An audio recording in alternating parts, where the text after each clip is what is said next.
रोज सुबह मेहनत करने जाते हो और पसीना बहाकर लौट आते हो और धन के नाम पर फूटी कौड़ी भी नहीं लाते। अरे बकवास बंद करो राधा। एक तो सारा दिन खेत में हल चलाऊं, ऊपर से तुम्हारी चिक चिक भी सुनूं। समझ में नहीं आता कि काम करूं या फिर तुम्हारे ताने सुनूं। आदित्य को क्रोध भरी नजरों से देखकर राधा अचानक निराश हो गई। अब तुम खुद ही बताओ आदित्य, कितना समय हो गया है हमें आर्थिक स्थिति से जूझते हुए। आखिर हम और किसानों की तरह हंसते हुए अच्छे से जीवन कब व्यतीत करेंगे। अपनी पत्नी का निराश चेहरा देखकर आदित्य का क्रोध उतर गया और वो अपनी पत्नी राधा के नजदीक आकर बोला, मैं क्या करूं राधा, मेरी किस्मत ही खराब है। जब जब मैं खेत में मेहनत करता हूं और सोचता हूं कि फसल अच्छी उगेगी, तब कुछ न कुछ ऐसा हो जाता है कि मेरी सारी फसल बेकार हो जाती है। और ऊपर से अब मैं उस जमींदार का कर्जदार भी बन गया हूं। पिछली बार जो फसल खराब हुई थी, तब मैं उस जमींदार से बीज खरीदने के लिए धन लेकर आया था, और अब इस बार भी मुझे अपनी फसल अच्छी होती हुई दिखाई नहीं दे रही है राधा। सारा का सारा दोष तुम्हारे जमीन का है, वरना और किसानों की फसल क्यों अच्छी उगती है। तुम्हारी ही फसल पर क्यों हमेशा कोई न कोई आफत आ जाती है। हाँ, कुछ भी हो, लेकिन मुझे विश्वास है कि एक ना एक दिन समय जरूर बदलेगा। इतना बोलकर आदित्य अपने खेत में चला गया। खेत में आदित्य कड़ी धूप में मेहनत से हल चलाने लगा। तभी वहाँ पर जमींदार अपने साथी बलराम के साथ आ धमका। अपने खेत में हल चलाना रोक दे आदित्य। सबसे पहले मेरा धन चुकाओ जो तुमने कुछ महीने पहले मुझसे कर्ज में लिया था। जमींदार देखो, मैं तुम्हारा कर्ज बहुत जल्दी चुका दूंगा। हाँ। अरे अब मैं तुम्हें और समय नहीं दे सकता। मुझे सारा धन अभी चाहिए, वो भी ब्याज सहित। जमींदार, तुम भी तो देख रहे हो कि मैं इस समय अपने खेत में हल चला रहा हूँ। अरे कुछ ही दिनों की बात है, फसल उग आएगी। मैं तुम्हारा धन फसल बेचकर वापस कर दूंगा ना। ए आदित्य, ये तुम्हारा फसल उगाने का सपना सपना ही रह जाएगा, क्योंकि मैं तो काफी समय से देख रहा हूँ, जब जब तुम अपने खेत में फसल उगाते हो, कभी फसल में कीड़े लग जाते हैं, कभी फसल में आग लग जाती है, और कभी बारिश की मार हो जाती है या कुछ और। सच्चाई ये है कि तुम्हारी किस्मत में किसान बनना लिखा ही नहीं है। इसीलिए मेरा और जमींदार का समय बर्बाद मत करो। बात करते हो। बलराम की यह बात सुनकर आदित्य को क्रोध आ गया। बकवास बंद कर बलराम। तू जमींदार का नौकर है तो नौकर बन के रह। मुझसे ज्यादा जुबान लड़ाने की जरूरत नहीं है। मैंने तो सुन रखा था कि तुझे गुस्सा बहुत जल्दी आ जाता है, परंतु अब मैं ऐसा काम करूंगा कि तुझे गुस्सा ही नहीं आएगा। आप कहना क्या चाहते हो तुम? याद है जब मैंने तुझे बीज खरीदने के लिए कर्ज के रूप में धन दिया था, तब तुझसे अंगूठा भी लगवाया था, याद है? हाँ याद है। समझ ले, उस कागज पर मैंने तेरी जमीन को अपने नाम करवा लिया। अब से इस खेत का मालिक मैं हूँ, तू नहीं, समझा? यह सुनकर आदित्य बुरी तरह से क्रोधित हो गया। अरे ये तो सरासर अन्याय है, अन्याय। अरे थोड़े से कर्ज के रूप में तुम मेरा खेत नहीं छीन सकते जमींदार। हे बलराम, बस बहुत हो गया। इसे इसके ही खेत से धक्के मार के बाहर निकाल साले को। बलराम ने आदित्य को उसके ही खेत से धक्के देकर बाहर निकाल दिया। आदित्य उदास होकर अपने घर चला गया। उसकी आंखों में गुस्सा और अपमान की आग जल रही थी। क्या हुआ? आपका चेहरा इतना उतरा हुआ क्यों है? और आप समय से पहले ही खेत से वापस कैसे आ गए? राधा, जमींदार ने मेरे साथ बेईमानी की है। उसने मेरा खेत मुझसे छीन लिया। अरे कुछ महीनों पहले मैंने बीज खरीदने के लिए उससे थोड़ी सी रकम उधार ली थी, और उसी वक्त उसने चालाकी से मुझसे अंगूठा लगवा लिया। अब वो कहता है कि खेत उसका है। तो क्या आप यूं ही चुप बैठेंगे? आपको सबसे पहले गांव के मुखिया से शिकायत करनी चाहिए।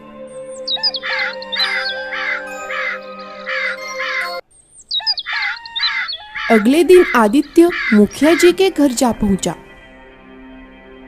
मुखिया जी, जमींदार ने मेरी जमीन बेईमानी से हड़प ली है। मैंने कुछ समय पहले बीज लेने के लिए उससे कर्ज लिया था जो मैं चुका नहीं पाया। उसी दौरान उसने मुझसे अंगूठा लगवा लिया और अब कह रहा है कि वो खेत उसका है। आदित्य, इसमें मैं तुम्हारी कोई सहायता नहीं कर सकता, बल्कि मैं ही क्यों, गांव का कोई भी व्यक्ति तुम्हारी सहायता नहीं करेगा। जमींदार बहुत दबंग है, सभी उससे बहुत डरते हैं। अरे मैं चुप नहीं बैठूंगा। उसने मेरा खेत छीना है। एक किसान की जमीन उसकी माँ होती है।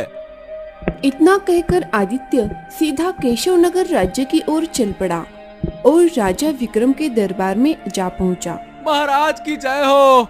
महाराज, जमींदार ने थोड़े से धन के बदले मेरा खेत हड़प लिया है। अगर हरियापुर गांव के जमींदार ने तुम्हारे साथ वास्तव में ऐसा किया है तो तुम्हारे साथ न्याय होगा। इतना बोलकर राजा विक्रम एक सैनिक की ओर इशारा करते हुए बोले, सैनिकों, जाओ हरियापुर गांव के जमींदार को बुला कर ले आओ।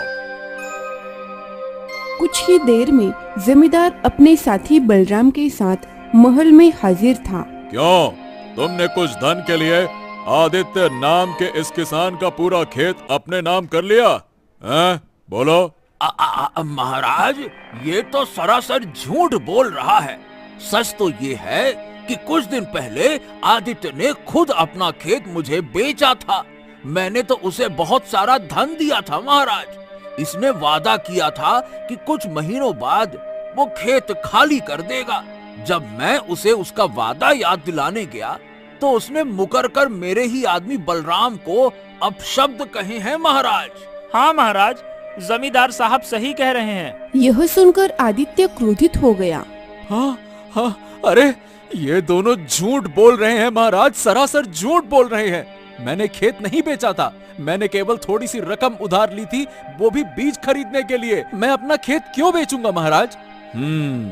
कौन सच्चा है और कौन झूठा, इसका न्याय एक ही शर्त पर हो सकता है। कैसी शर्त महाराज? तुम गांव के 2 गवाह लेकर आओ जो जमींदार और बलराम के खिलाफ तुम्हारे पक्ष में गवाही दे सकें। अगर वो गवाही देंगे तो तुम सच्चे साबित हो जाओगे और तुम्हारा खेत तुम्हें वापस कर दिया जाएगा। और जमींदार, तुम भी ऐसे ही 2 गवाह लेकर आओ जिन्होंने आदित्य को खेत बेचते देखा था। जाओ। जमींदार और बलराम वहां से चले गए। आदित्य भी गांव लौट आया और गांव के लोगों से मदद मांगने लगा, लेकिन जमींदार के डर से कोई भी आदित्य की मदद करने को तैयार नहीं हुआ। अगले दिन आदित्य उदास होकर राजा विक्रम के दरबार में खड़ा हुआ। महाराज, जमींदार का गांव में बहुत दबदबा है, इसीलिए कोई भी मेरी सहायता नहीं कर रहा, ना ही कोई मेरे पक्ष में गवाही देने को तैयार है। तभी जमींदार बलराम के साथ वहां पहुंच गया। उसके साथ मुखिया और बलिया भी थे। महाराज, ये मेरे गांव का मुखिया है और ये मेरे गांव का बलिया नाम का सम्मानित नागरिक है। गांव में इन दोनों का बहुत सम्मान है। मैंने इन दोनों के सामने ही आदित्य से उसकी जमीन खरीदी थी महाराज, और उसे बहुत सारा धन भी दिया था। आप पूछ लीजिए। हाँ महाराज, जमींदार सच कह रहे हैं। हमने सब कुछ अपनी आंखों से देखा था। हाँ महाराज, जमींदार ने आदित्य को धन दिया था और उसने अपना खेत उसे बेच दिया था। जमींदार तो अपने गवाह ले आया, लेकिन तुम कोई गवाह नहीं ला सके आदित्य। तो न्याय तो हो गया, खेत जमींदार के पास ही रहेगा, बस। आदित्य गुस्से में महल से बाहर निकल गया और सीधा अपने घर पहुंच गया। शाम को वो चुपचाप आंगन में बैठा था। तभी मुखिया और बलिया उसके घर आ पहुंचे। अब क्यों आए हो? तुम दोनों ने तो मेरे खिलाफ महाराज के सामने झूठी गवाही दे दी। अब क्या चाहिए? मुझे क्षमा कर दो आदित्य, जमींदार ने हमें डरा धमका दिया था, हम मजबूर थे। मुझे भी माफ कर दो आदित्य, मेरी बिटिया का विवाह कुछ ही दिनों में है। जमींदार ने धमकी दी थी कि अगर मैंने उसके पक्ष में गवाही नहीं दी तो वो विवाह रुकवा देगा। मैं मजबूर था। हाँ, यही तो है, ताकतवर की दबंगई और गरीब की लाचारी।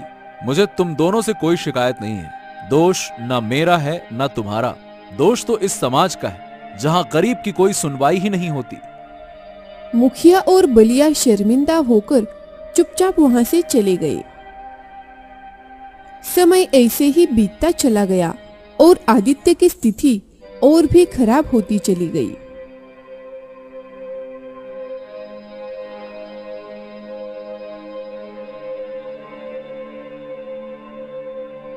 कब तक घर पर बैठे रहोगे? कुछ काम क्यों नहीं करते? हाँ, मैं एक किसान हूँ।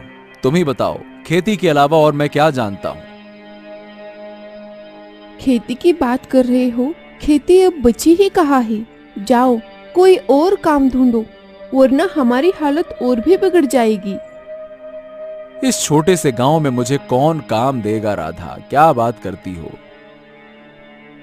अगर यहाँ नहीं मिलेगा तो दूसरे गांव या राज्य में जाओ, कहीं न कहीं रोजी रोटी तो मिलेगी। आदित्य कुछ देर सोच में डूब गया और फिर बोला, हाँ ठीक है, मैं विजयनगर राज्य जाऊंगा।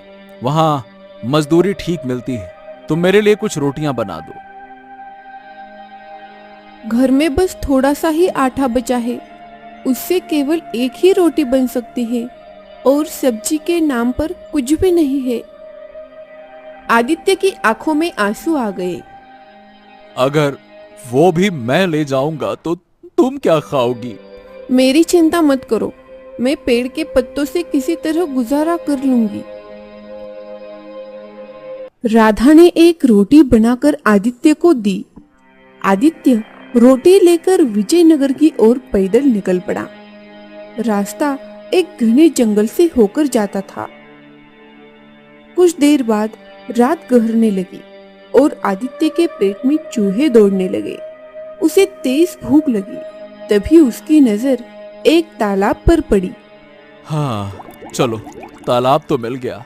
अब रोटी खाकर प्यास बुझा लूंगा, कुछ तो भला होगा। वो तालाब के पास गया, रोटी निकाली, पर उसे घूरते हुए बोला, ये तो बस एक ही है, अगर मैं खा लूंगा तो क्या भला होगा। तभी तालाब के पानी में हलचल होने लगी। दरअसल उस तालाब में एक राक्षस का वास था। ये कौन खतरनाक जादूगर है जो मेरे ही तालाब के पास इतनी निर्भीकता से कह रहा है कि एक खाने से क्या भला होगा? ओह, लगता है ये मुझे अपने मंत्रों से भस्म कर देगा। मुझे कुछ तो करना पड़ेगा। तभी राक्षस तालाब से बाहर निकलकर बोला, मुझे मत मारो, मैं इस तालाब में अकेला रहता हूँ, मैं दूसरों को खाता हूँ। तुम मुझे मत खाना, मुझे माफ कर दो। आदित्य सारा मांजरा समझ गया। उसने मन में सोचा, मैं तो रोटी की बात कर रहा था और ये सोच रहा है कि मैं इसे खाने वाला हूँ। चलो, यही भ्रम काम आएगा। अब ठीक है, मैं तुम्हें एक ही शर्त पर नहीं खाऊंगा। अगर तुम मुझे कोई ऐसी वस्तु दो जिससे मैं धनवान हो जाऊं, समझे? राक्षस तुरंत अपना हाथ आड़ी टेढ़ी दिशा में घुमाने लगा। अचानक रंग बिरंगी किरणों के साथ एक सुंदर विचित्र पक्षी आदित्य के सामने प्रकट हो गया। हाँ, इसे ले जाओ, तुम धनवान हो जाओगे। हैं? क्या बकवास कर रहे हो? इस छोटे से पक्षी से मैं कैसे धनवान बनूंगा? है? अरे मूर्ख मनुष्य, ये कोई साधारण पक्षी नहीं है, ये बोलने वाला पक्षी है, भविष्य की बातें भी बताता है। और जब तुम इससे धन की इच्छा जाहिर करोगे, इसकी आंखों से किरणें निकलेंगी और ढेरों स्वर्ण मुद्राएं प्रकट होंगी, समझे? अच्छा, अगर ऐसा है तो ये पक्षी मेरा हुआ और तुम अपने तालाब में अब सुरक्षित रह सकते हो। ठीक है, चलो जाओ अब। आदित्य खुशी खुशी वहां से अपने गांव की ओर चल पड़ा। वह मन ही मन सोचता गया, राधा जब इस पक्षी के बारे में सुनेगी तो बहुत खुश होगी, और जब मैं धनवान हो जाऊंगा तो किसी गरीब पर आंच नहीं आने दूंगा। हाँ, काश कहीं एक रात के लिए, अरे बाप रे बाप, बहुत थक गया। काश कहीं एक रात के लिए रुकने का ठिकाना मिल जाए, ठंड भी बहुत बढ़ गई है। तभी उसकी नजर एक झोपड़ी पर पड़ी, जिसके बाहर एक बूढ़ा व्यक्ति बैठा हुआ था। आदित्य झोपड़ी के नजदीक चला गया।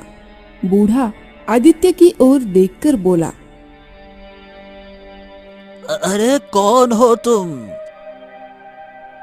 देखिए, मैं अपने गांव जा रहा था, रात हो गई और ठंड भी बहुत है। क्या मैं एक रात आपकी झोपड़ी में रुक सकता हूँ? अरे तुम लुटेरे या डाकू तो नहीं लगते, ठीक है, लेकिन सिर्फ एक रात, सुबह होते ही निकल जाना, मुझे अकेले रहने की आदत है। आदित्य ने आधी रात के बाद उस बूढ़े की झोपड़ी में शरण ले ली। रात के समय बूढ़ा व्यक्ति झोपड़ी के अंदर गहरी नींद में था, पर आदित्य की आंखें उस जादुई पक्षी पर टिकी थी। हाँ, क्यों ना इस पक्षी को परखा जाए।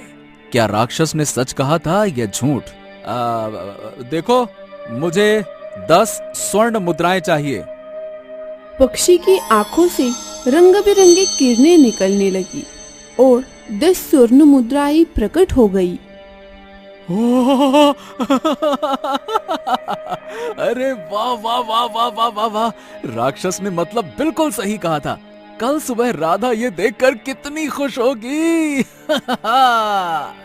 आदित्य ये सोचते हुए सो गया, पर वो ये नहीं जानता था कि बूढ़ा पूरी तरह से सोया नहीं था, वह सब कुछ देख रहा था। अरे इसके पास तो चमत्कारी पक्षी है, क्यों न इसे चुरा लूं, ये मेरे बहुत काम आएगा। बूढ़े व्यक्ति ने झोपड़ी के पीछे पक्षी को एक टोकरी में छिपा दिया। सुबह जब आदित्य जगा, वो पक्षी को न पाकर बूढ़े व्यक्ति से बोला, हाँ, अरे मेरा पक्षी कहाँ गया? तुम्हारा पक्षी तो उड़ गया। आदित्य को शक होने लगा। चुपचाप बताओ, मेरा पक्षी कहाँ है? बोलो। अरे तू चला जा यहाँ से, मैं तुझे काट कर फेंक दूंगा, कोई पूछने भी नहीं आएगा। आदित्य डरते हुए सीधे तालाब के पास चला गया। राक्षस, अरे ओ राक्षस, बाहर निकलो, मैं तुम्हें जिंदा नहीं छोड़ूंगा, निकलो बाहर। राक्षस तुरंत तालाब से बाहर आकर बोला, अब क्या हुआ? मैंने तो तुम्हें चमत्कारी पक्षी दिया था ना। अरे क्या पक्षी दिया था? वो तो उड़ गया। ये कैसे हो सकता है? अरे तो क्या मैं झूठ बोल रहा हूँ क्या? कोई बात नहीं, मैं तुम्हें वैसा ही दूसरा पक्षी देता हूँ। नहीं नहीं नहीं, मुझे ऐसी शक्ति चाहिए कि बड़ी से बड़ी सेना भी मेरा मुकाबला न कर सके, समझे? राक्षस प्रसन्न हो गया और एक रंगीन किरणों से चमकती अंगूठी आदित्य को दे दी। ये अंगूठी अब तुम्हारी है, इससे तुम किसी को भी पत्थर बना सकते हो और फिर वापस भी, समझ गए? आदित्य उसी झोपड़ी में लौट आया और उस बूढ़े व्यक्ति से बोला, सुनो, मेरा पक्षी लौटा दो। अरे लगता है कि तू ऐसे नहीं मानेगा, रुक जा, मैं बताता हूँ। इस बूढ़े को पत्थर बना दो। आदित्य के इतने कहते ही बूढ़े का शरीर पत्थर में परिवर्तित होने लगा।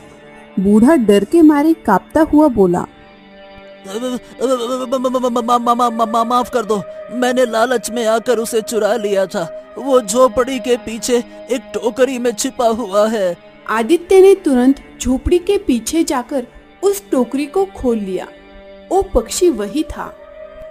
मैं बताने ही वाला था कि वो बूढ़ा क्या करने वाला है, लेकिन तुम सो गए। हाँ, मुझे तो याद ही नहीं रहा कि तुम भविष्य भी बता सकते हो। अगर दोबारा किसी को ठगा ना, तो हमेशा के लिए पत्थर बना दूंगा, समझ गए? आदित्य पक्षी को लेकर अपने घर आया और सारी बात राधा को बताई। तुम वाकई भविष्य बता सकते हो? हाँ, तुम बहुत धनवान बनने वाले हो।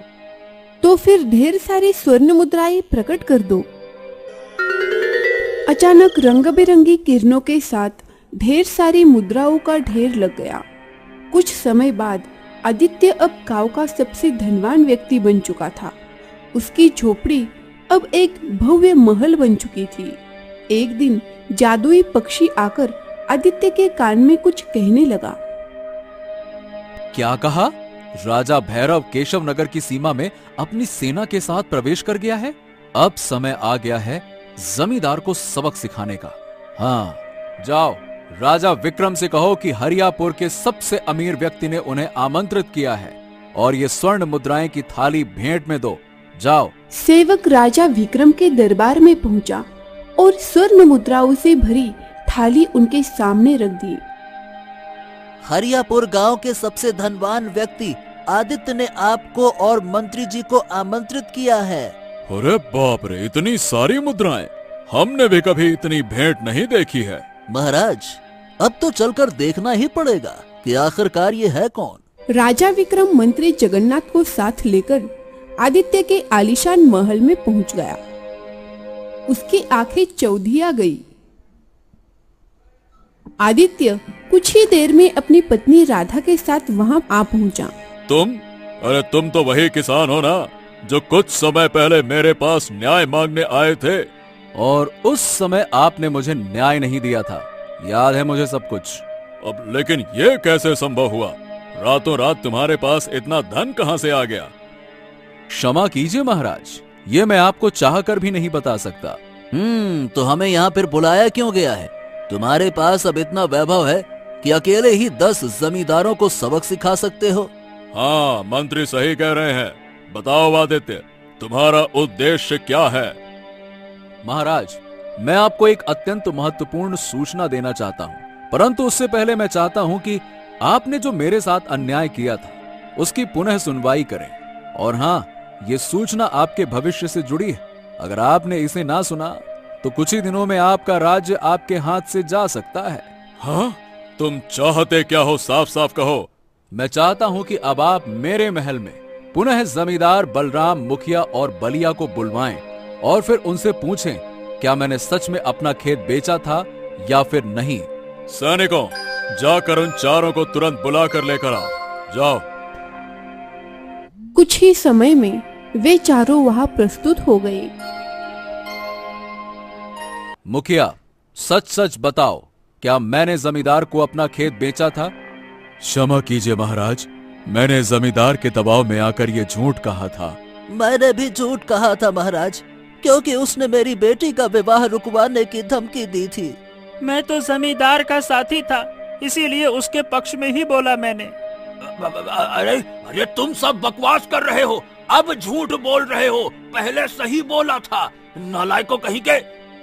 महाराज, आपने देखा, जब ये एक गरीब किसान के सामने थे तब ये उसके पक्ष में नहीं थे, लेकिन आज जब ये जानते हैं कि मैं इतना धनवान हूं कि जमींदार की कोई औकात नहीं मेरे सामने, तब ये सब मेरे पक्ष में बोल रहे हैं। मैं चाहता हूं कि अब आपके राज्य में ऐसा न्याय स्थापित हो जिसमें अमीर और गरीब में कोई भेदभाव न हो।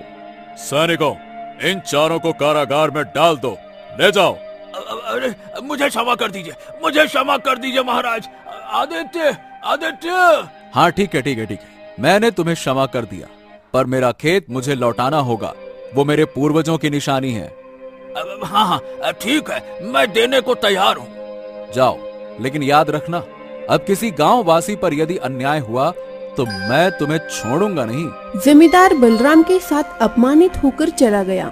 मुखिया और बलिया भी मुंह लटकाए लौट गए। महाराज, विशालगढ़ राज्य की सेना आपकी सीमा में प्रवेश कर चुकी है और सब जानते हैं उनकी सेना आपकी सेना से 10 गुनी बड़ी है। आप उनसे युद्ध नहीं कर सकते। हाँ? अरे तो फिर तो हमें यहाँ से भागना होगा। ये तो बहुत बड़ी विपत्ति है महाराज। चिंता मत कीजिए महाराज, आप बस एक बार मेरी भेंट राजा भैरव से करवा दीजिए, मैं उसे पीछे हटने के लिए विवश कर दूंगा। अच्छा, अगर तुमने ऐसा किया तो मैं जीवन भर तुम्हारा आभारी रहूं। राजा विक्रम ने एक सुलह स्थल पर राजा भैरव को बुलवा लिया। अब जब मेरी सेना तुम्हारी सेना में प्रवेश कर चुकी है तो बातों का कोई मूल्य नहीं है। मैं तुम्हारा राज्य हथिया लूंगा, समझे? अब देखो, मेरा एक मित्र तुमसे अकेले में मिलना चाहता है। तभी वहाँ से राजा विक्रम चला जाता है और वहाँ आदित्य आ जाता है। राजा भैरव को पत्थर बना दो। राजा भैरव धीरे धीरे पत्थर में बदलने लगा। रुको रुको रुको रुको, ये तुम क्या कर रहे हो? अरे रुको रुको रुको। तुम्हारे पास समय है, यदि तुमने अपने कदम पीछे नहीं लिए तो तुम हमेशा के लिए पत्थर बन जाओगे। मैं वचन देता हूँ कि मैं अपनी सेना को वापस बुला लूंगा। हाँ हाँ। राजा भैरव का पत्थर बनना रुक गया। वह डरकर वहाँ से भाग गया। अगले दिन राजा विक्रम ने आदित्य को अपने महल में आमंत्रित किया। आदित्य, आखिरकार ये सब कुछ तुमने किया कैसे? महाराज, बस यही तो मैं आपको बता नहीं सकता।